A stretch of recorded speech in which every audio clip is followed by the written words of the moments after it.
The Russians continue to advance in the east.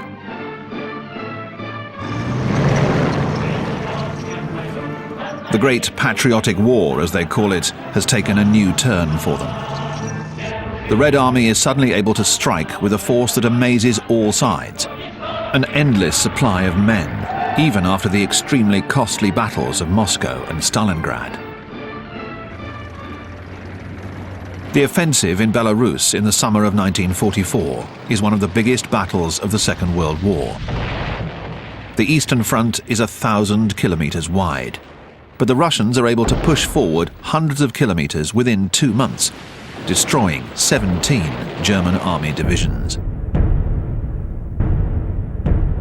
The Wehrmacht retreats towards East Prussia, leaving behind many thousands of casualties. Some 50,000 captured Germans will be paraded through Moscow. In the west, the Allies are gaining the upper hand.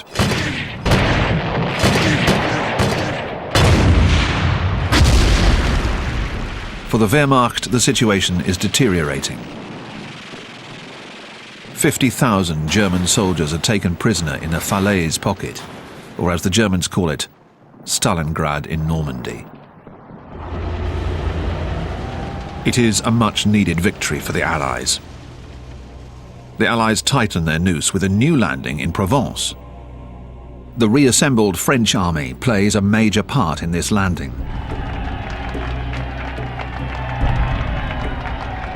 Africans, Moroccans, Algerians, Tunisians, French colonials and young Frenchmen who were part of the Free French forces aid the liberation in Provence. It takes them just 2 weeks to liberate the entire coast up to Marseille.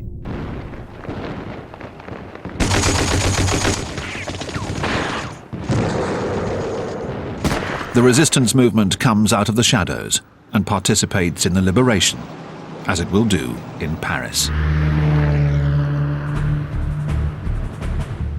Paris rises up. Barricades are erected across the city.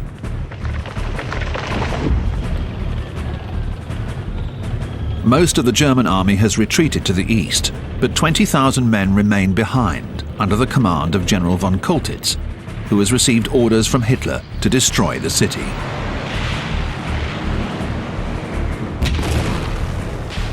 Violent fighting breaks out.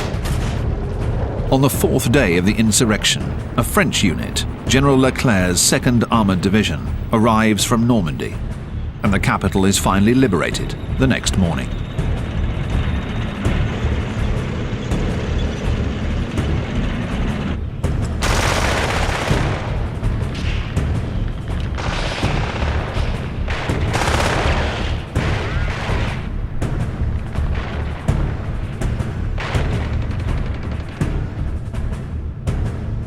The Germans surrender, and General von Choltitz is taken to Leclerc's headquarters in the Montparnasse train station.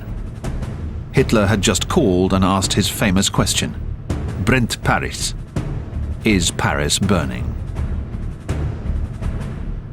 Choltitz preferred to turn himself in. This highly disciplined officer from the Airborne Regiment disobeyed Hitler's order to fight to the last man. Then de Gaulle arrives, with eloquent words for history. Paris outragé, Paris brisé, Paris martyrisé, mais Paris libéré.